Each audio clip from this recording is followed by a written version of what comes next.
برج الميزان عام 2021. القراءة العاطفية لشهر يناير 2021 يا برج الميزان. هنشوف طاقتك وطاقة شريكك ومشاعرك تجاهه ومشاعره تجاهك وهو شايفك ازاي وايه نواياه وايه خطواته القادمة. طاقة شريكك يا برج الميزان. بسم الله ما شاء الله. مشاعرك تجاهه.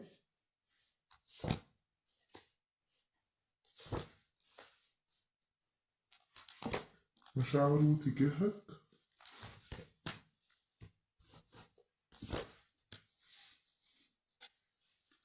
هو شايفك ازاي يا برج الميزان وايه نواياه وايه خطواته القادمة. كمان هناخد كارت للنصيحة نشوفه في آخر القراءة، وكارت للصحة، وكارت للعمل. بالنسبة لطاقتك انت يا برج الميزان، انا شايف ان انت امورك ابتدت تهدى. شايف ان انت بقيت تحصل على الشفاء وعايز تتقدم وعايز تمضي قدما للامام يا برج الميزان. شايف ان كل المشاكل اللي حواليك او الامور الصعبة اللي كنت بتمر بيها الفترة اللي فاتت ابتدت تهدى. شايف ان انت حصلت على الهدوء ما بعد العاصفة. شايف ان انت تغلبت على المشقات اللي مريت بيها وانت دلوقتي حالك افضل من الفترة اللي فاتت بكتير. شايف ان انت بتحصل على الاستقرار. كمان انا شايفها بظهور بطاقة الكينج بنتكل. فانا شايف ان امورك افضل وبقت على ما يرام، وانت كمان اصبحت شخص ناضج يا برج الميزان. كمان شايفها في امورك العملية انت شخص ناجح. كمان بتحسن من نفسك وما بقتش مجازف يا برج الميزان. كمان انت في وضع مزدهر. ليك مكانة عالية، انت بتشعر حاليا بالاستقرار، حاسس بالامان. لكن حذر في بعض التصرفات وبتتعامل بكل دقة. كمان شايفاك يا برج الميزان شخص مخلص جدا وشخص يمكن الاعتماد عليه. كمان انا شايفاك شخص داعم ومشجع، يعني بتحب تدعم اللي حواليك او تشجعهم ان هم يكونوا افضل. كمان شايفاك محافظ. عندك مبادئ وبتصر على مبادئك دي، يعني ما بتحبش تغير مبادئك. شايف ان انت لما بيكون في هدف قدامك بتحب توصل له. شايف ان انت بتعمل بجدية يا برج الميزان وبتؤتي بثمار العمل ده او بتحصل على نتيجة تعبك. كمان بتبقى عندك رؤية للأشياء لنهايتها، يعني ما بتبصش تحت رجليك بمعنى أصح يا برج الميزان. كمان بظهور بطاقة الإمبراطور. فأنا شايفة يا برج الميزان إن أنت بتحصل على الاستقرار وبتعتمد على نفسك. كمان دايما بتتعامل بطريقة منطقية وطريقة عملية. كمان بظهور بطاقة الناين بنتكل.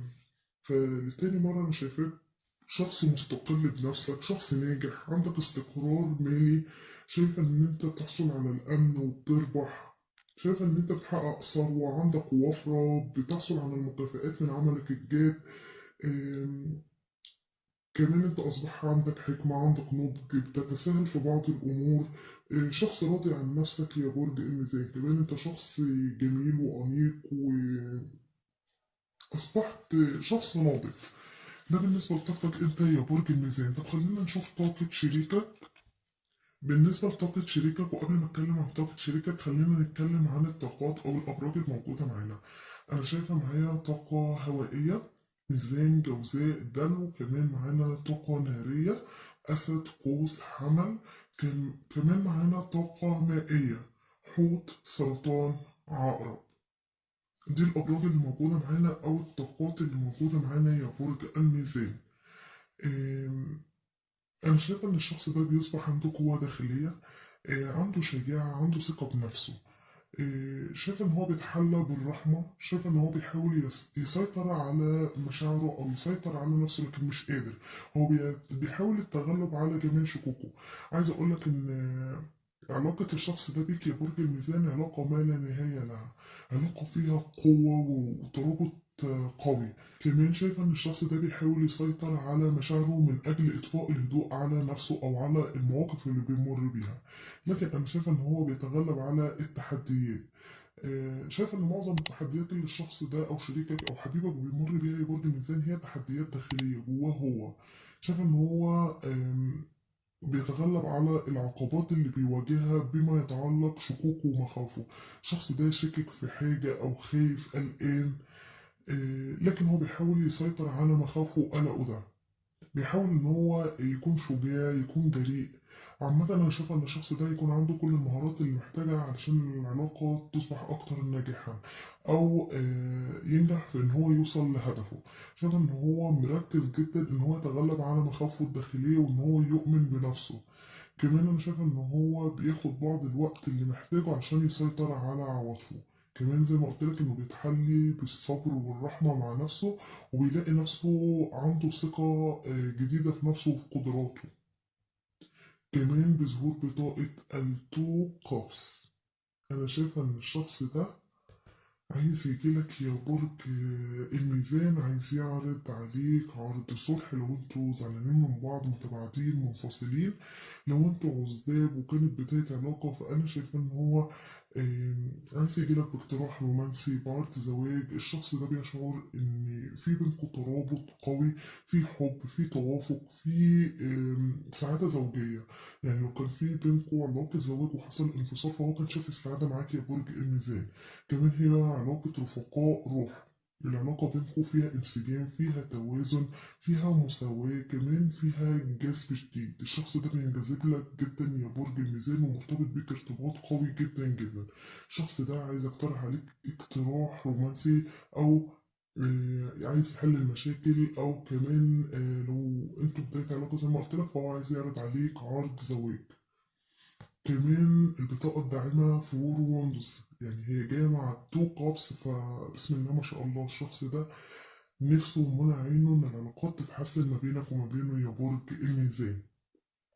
أنا شايفة إن هو شايفك عيلته السعيدة، عايز يلم الشمل مرة تانية، عايز يعود لمنزلك لحياتك، عايز يخترق الحواجز اللي ما بينك وما بينه، عايز يعمل لك احتفال، عايز يحضر لك مفاجأة.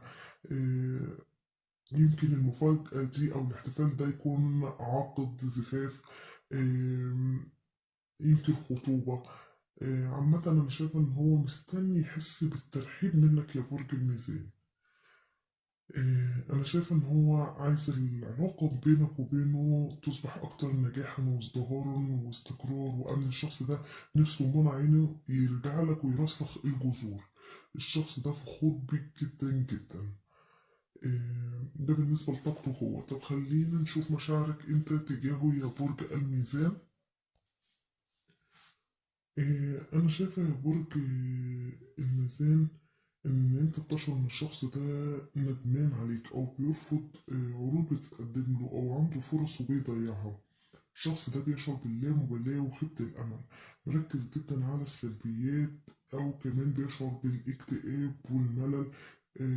شايف إن هو بيحللك يا برج الميزان. كمان أنت بتشعر إن الشخص ده ندمان ومشتاق لك جدا، وإن الشخص ده محبط من غيرك. كمان أنا شايف إن في قضايا ما بينكم يا برج الميزان.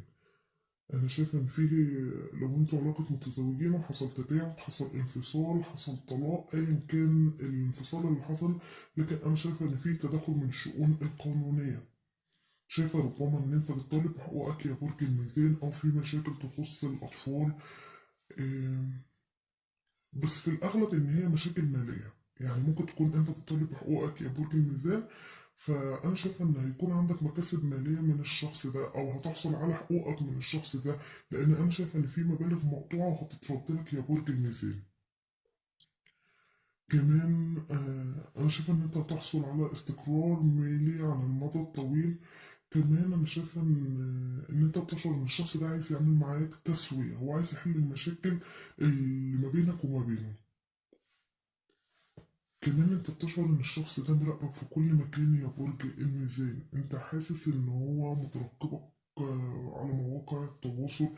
انت متأكد وعارف ان هو عامل لك بلوكات او انت عامل له بلوكات. انتوا عامة انا شايف ان انتوا الاتنين بتراقبوا بعض يا برج الميزان. لكن يمكن في بلوكات، ولكن انت كل واحد ليه طريقته اللي بيراقب بيها شريكه. يعني هو عارف ازاي بيوصل لك، وانت عارف ازاي بتوصل له.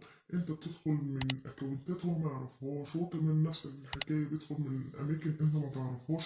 لكن هو بيدور وراك يا برج الميزان، وانت عارف ان هو بيدور وراك. كمان انا واخده بالي ان انت كمان يا برج الميزان بتراقب شريكك. عامة هو انت بتشعر ان الشخص ده يعني ما بين مسارين او ما بين طريقين. الشخص ده محتار، بيخطط. شايف ان انت هجرته يا برج الميزان او غادرته فجأة. لكن حاليا انت مش عارف تكمل معاه ولا تبعد عنه نهائيا. لكن انا شايفة ان انت بتشعر ان الشخص ده منتظرك ومترقبك، وحاسس بقلق الانفصال او الانسحاب. كمان انت بتشعر ان الشخص ده مش راضي عن الانفصال او الانسحاب، او ان العلاقة ما بينكم انقطعت يا برج الميزان. شايفة بينكم مسافة طويلة يا برج الميزان. ده بالنسبة لمشاعرك انت. طب خلينا نشوف هو بيشعر تجاهك بإيه يا برج الميزان. هو بيشعر إن أنت هجرته أو تخليت عنه يا برج الميزان. هو شايف إن أنت كنت بتبحث عن نفسك، أو بتبحث عن التنوير الروحي. هو شايف إن أنت كنت بتدخل فترة من البحث عن النفس أو بتتأمل نفسك ذاتيا. شايف إن أنت كنت محتاج إن أنت تقعد بمفردك لاكتساب فهم نفسك أكتر يا برج الميزان.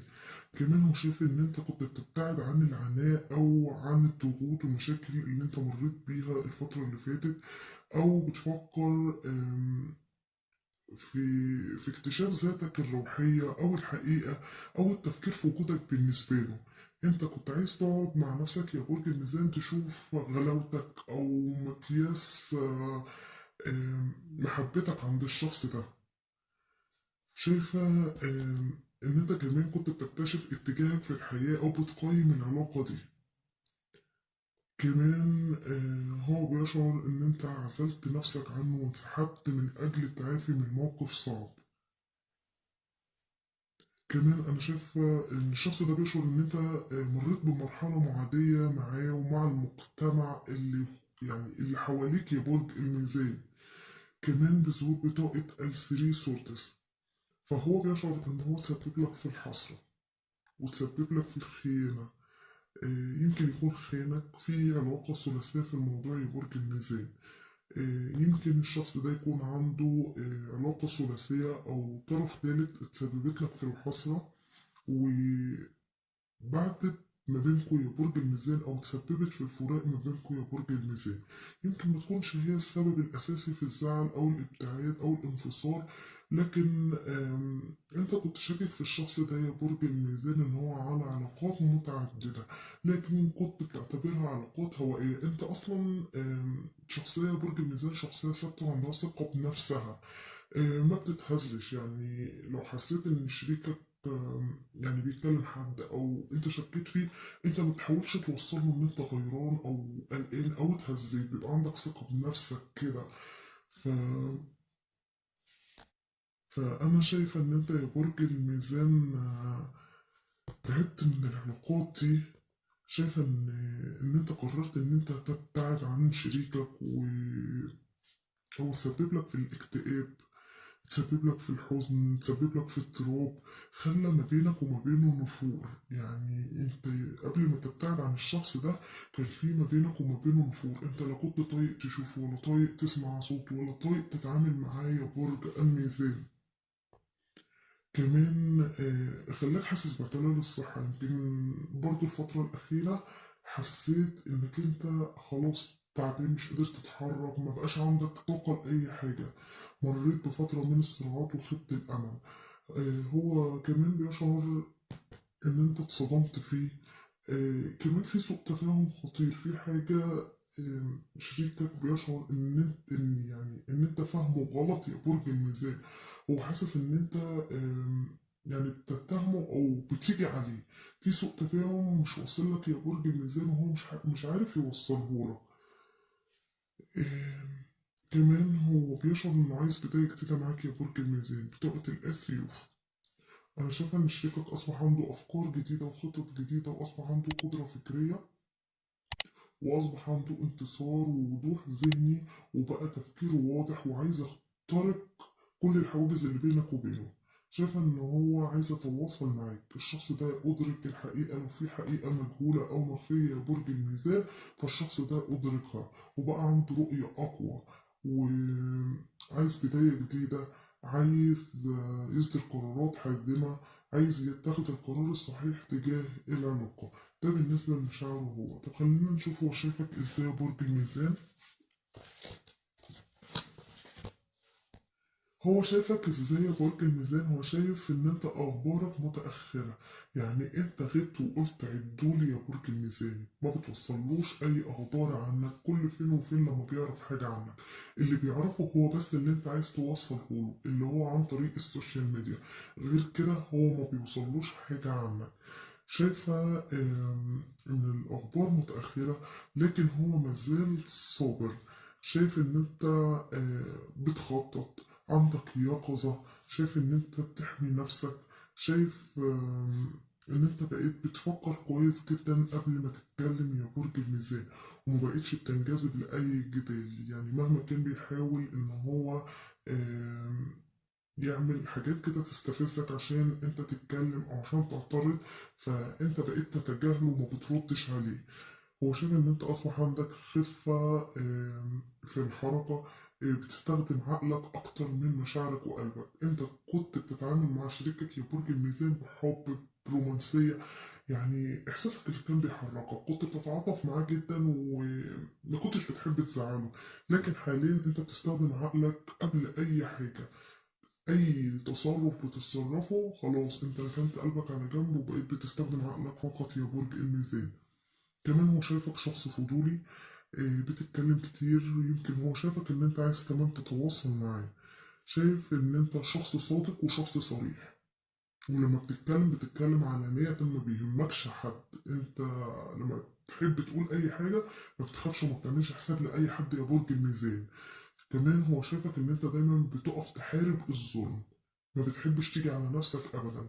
لما بتكون مظلوم بتقف وتدافع عن نفسك وما يهمكش حتى لو الدنيا هتخرب. أما بظهور بطاقة الكينج كوبس، فهو شافك أصبحت ناضج عاطفيا، بقيت تحصل على الهدوء. يمكن شافك متعاطف شوية أو بقيت متسامح. كمان هو شايفك شخصية دبلوماسية، شخصية متوازنة، هو شايفك شخصية حنينة جدا يا برج الميزان. كمان هو شايفك رومانسي، شايفك شخصية ساحرة. كمان هو شايفك شخص مخلص جدا جدا، بظهور بطاقة الكوين سوردس. فلتاني مرة هو شافك يا برج الميزان شخص صادق صريح، مستقل. شافك كمان عايز تتواصل معاه، يعني ظهرت في الطاقتين ان انت عايز تتواصل معاه، فهو حاسس ان انت عايز تتواصل معاه يا برج الميزان. لكن هو شايف ان انت شخصية ذكية جدا، شخصية عندها مبادئ، شخصية عادلة.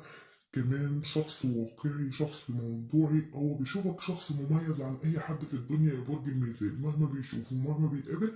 لو قلت لك ان الشخص ده مر بتجارب او علاقات كتير او متعدد العلاقات، الا ان الشخص ده اللي بيشوفه معاك او اللي بيحسه تجاهك ما بيحسوش تجاه اي حد تاني. انت بالنسبه له شخصيه مميزه. كمان هو شايف ان انت عايز تحل المشاكل، ولكن انت بتشك فيه على طول الخط يا برج الميزان. لكن هو شايف ان انت معتمد على نفسك، شخصية منفتحة، شخصية راقية. لكن انت بتشعر بالألم والحزن بسببه يا برج الميزان، وبسبب الانفصال اللي حصل ما بينك وما بينه. ده بالنسبة لهو شافك ازاي. طب خلينا نشوف ايه نواياه تجاهك يا برج الميزان. بالنسبة لنواياه يا برج الميزان، أنا شايف إن هو خدعك أو كذب عليك، يمكن كمان سرق منك حاجة، أو اتعامل معاك بطريقة، آه، يعني طريقة فيها خداع، أو كان بيتعامل معاك بسلوك مش صح، سلوك خطر. كان بيتعامل معاك كعدو. يمكن كان بيتجسس عليك او بيتعامل معاك بقلة ضمير. انا بقول كل اللي ظاهر لي، يعني مش كل ده بينطبق على شخص واحد، لكن كل واحد هياخد اللي بينطبق عليه، في اللي اتخدع، في اللي كذب عليه، في اللي اتسرق منه حاجة. كل واحد ياخد اللي ينطبق عليه برج الميزان. كمان هو يمكن كان دايما بيهرب من كشف الحقيقة يا برج الميزان. يعني انت لما تيجي كده تواجهه وتقول له انت عملت، تلاقيه عارف خدوهم بالصوت، وتلاقيه نهى الموضوع كده فجأة وقطع العلاقات، يقعد فترة كده قطع العلاقات، بعد كده ايه لما الأمور تهدى يرجع يظهر تاني. هو دايما بيفلت من العقاب. الشخص ده قابل للتكيف وبيقف يواجه المواقف بشجاعة، عنده جرأة، ذكي ذكاء حاد، بيعرف يتلاعب بعقلك. آم، كمان أنا شايفاه بظهور بطاقة الناين وندوز. فأنا شايف إن الشخص ده دايما في معارك مع نفسه، معارك مستمرة، معارك مرهقة. المعارك دي أرهقته واستنزفت كل طاقته، لكن هو بيحاول إن هو يقف بشجاعة، يقف مصابر. لكن أنا شايف إنه حاليا بيتعلم من أخطاء الماضي، أو بيتعلم من الفشل اللي مر بيه في الماضي، بيجمع كل قوته علشان يحارب من أجل تحقيق هدفه مرة تانية. كمان أنا شايفاه برج الميزان هو متوقع المتاعب، ولكن هو الصامت، بيبقى مخطط إن هو يعمل واحد اتنين تلاتة، ولما يجي يعمل واحد اتنين تلاتة تلاقيه عمل حاجات تانية مختلفة، تلاقيه بيعمل تلاتة اتنين واحد. الشخص ده ما بيمشيش زي ما هو مخطط، يعني بيقعد يجمع أفكار ويخطط هيمشي على خطوط معينة، لكن أثناء العمل بتلاقي الأمور خرجت عن السيطرة. لكن في نواياه عامة هو أنا شايفه برغم كل المشاكل اللي الشخص ده بيمر بيها، إلا إن هو عايز بداية جديدة معاك يا برج الميزان بطاقة ذا فول. يمكن الفترة اللي فاتت الشخص ده آم، كان قليل الالتزام معاك، أو بيتعامل معاك بقلة التزام، يعني لا ملتزم تجاهك، ولا ملتزم لو في بينكوا أطفال ملتزم تجاههم، ولا ملتزم في أي حاجة في الدنيا هو مش ملتزم بيها. شخص كان بيتعامل بتفاهة، بحماقة. لكن شايف إن الشخص ده عايز يجيلك بقى بكل عفوية، وعايز يبتدي معاك بداية جديدة. هو كان مهملك الفترة اللي فاتت يا برج الميزان، لكن الشخص ده خلاص أرهق وتعب وعايز بقى يعود لحياتك، وعايز بداية جديدة. ده بالنسبة للنوايا. طب خلينا نشوف ايه خطواته القادمة يا برج الميزان. بالنسبة لخطواته يا برج الميزان، أنا شايفة إن هو هيموت ويرجع لك وعايز بداية جديدة معاك، لكن أنا شايفاه محاصر أو مقيد يا برج الميزان. الشخص ده متكتف الإيدين، هو حاسس إنه ضحية، أو هو خايف ومن كتر خوفه مشلول مش قادر يتحرك. شايف إن هو مرعوب أو قلقان أو مضغوط. هو حاسس إن الوضع فيه وضع ميؤوس منه ملوش حل، حاسس بالعجز أو هو بيعجز نفسه. هو ساكت وما بيتكلمش، شايف إن هو في أزمة كبيرة أو معضلة. ربما كمان يكون البعض في سجن أو بيقضي عقوبة، أو مضطهد أو عليه حكم. شايفة إن هو متعرض لحكم أو محاكمة. مش بس كده، ده أنا شايفاه معمي يا برج الميزان. هو مش قادر يشوف الحقيقة واضحة، لكن أنا شايفة إن هو يتخلص من الطاقات السلبية دي، لأن أنا شايفة بطاقة النايت سورتس وبطاقة الإيس كوبس. فأنا شايفة إن الشخص ده عايز يجيلك يا برج الميزان، والشخص ده يكون عنده تغييرات كبيرة في حياته. هيكون عنده فرصة، والشخص ده هيستغل الفرصة دي أو هيغتنم اللحظة بمعنى أصح. شايفة إن هو هيترك شيء وهيوصل لشيء تاني. أنا شايفة إن ربما لو في علاقة أو طرف تالت، شايفة إن الشخص ده هيترك العلاقة دي أو الطرف التالت وهيعود ليك مرة تانية يا برج الميزان. شايف إنه راجع لك بقرارات حازمة، قرارات مباشرة، جاي لك بكل صدق، جاي لك مندفع، عايز تتكلم معاك كتير جدا يا برج الميزان، جاي لك يعني مندفع، صبر ونفس. الشخص ده جاي لك متمرد، شجاع، طموح، عايز يفكر في المستقبل. هو جاي لك ضد التيار، هو عارف ان انت رد فعلك هيكون قاسي عليه يا برج الميزان، لكن هو هيجي لك وزي ما تيجي تيجي. فانا شايفها كمان بظهور بطاقة الاس كوبس ان الشخص ده عايز بداية جديدة، آم، هو بيشعر تجاهك بالرومانسية وعايز يبتدي معاك علاقة جديدة كلها حب وكلها رومانسية سعادة فرح، وعايز يحتفل معاك يا برج الميزان. فأنا شايف إن شاء الله يناير 2021 هتكون بداية جديدة، بداية سعيدة عليك يا برج الميزان، وإن شاء الله هتقفل على كل همك وألمك وجرحك والمرار اللي انت مريت بيه الفترة اللي فاتت مع نهاية 2020. وإن شاء الله 2021 تكون سنة سعيدة عليكم يا برج الميزان. ودي كانت القراءة العاطفية لشهر يناير 2021 أو النص الأول من شهر يناير 2021. طب خلينا نشوف نصيحة التارو. بس قبل ما نشوف نصيحة التارو اكتبوا لي في الكومنتات إذا كانت القراءة مطابقة أو كانت عكسية، وارجع واقول لكم ما تنسوش اللايك يا برج الميزان.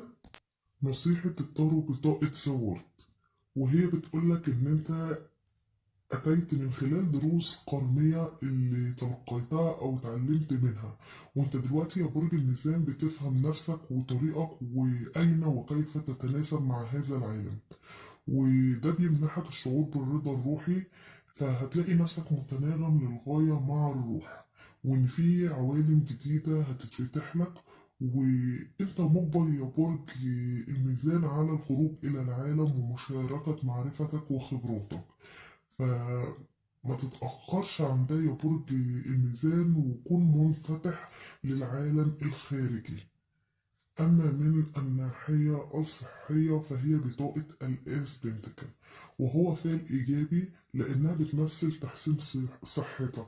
كمان هي بتشير إن هيكون عندك وقت رائع لبدء عادات صحية جديدة أو تنفيذ خيارات اللي هتفيد صحتك لسنوات قادمة. كمان يمكن يكون هذا في شكل روتين أو تمرين جديد أو خطة أكل صحي، إلى في حاجات كتير تانية يا برج الميزان. لكن عادة هي بطاقة الآس بنتكل هي بتشير إن صحتك بتتحسن لو أنت كنت في فترة من التعب في الفترة اللي فاتت.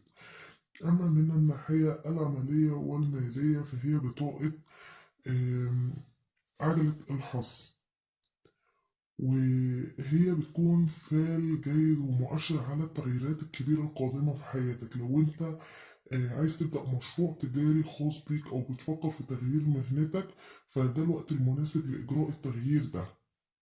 كمان هتلاقي الكون بيساعدك في تحقيق أحلامك، فحان الوقت لإنك أنت تتأمل فيه أو تبدأ حياتك أو مسارك المهني. لو أنت سعيد ومستقر في حياتك المهنية فلا يزال بإمكانك آه، إن في مؤشرات أو تغييرات قادمة في حياتك. يمكن التغييرات دي بتمثل كمان تحدي بالنسبة لك، فهي تؤدي في النهاية إلى أشياء أفضل وأكبر يا برج الميزان. فاحتضن التغيير وحاول مواكبة آم، التدفق أو التغيير قدر الإمكان. أما من الناحية المالية فهي بتشير إلى التغيير أيضا، لأنها يعني بطاقة عجلة الحظ عامة هي بطاقة تغيير. لو انت بتشعر بالراحة تجاه المال باستمرار فهي بتحذرك ان تكون مستعدا لما هو غير متوقع، وتأكد من وضع شيء ما في وقت تحتاج إليه. يعني لو انت أمورك مستقرة والدنيا تمام وزي الفل يا برج الميزان، فخلي بالك ان انت دايما تكون شايل جزء من أموالك كسند أو لأي أمر غير متوقع. إيه، لو انت بتواجه صعوبات مالية فهو مؤشر ان الامور هتتحسن بالنسبة لك وهيكون عندك حظ مالي جيد يا برج الميزان.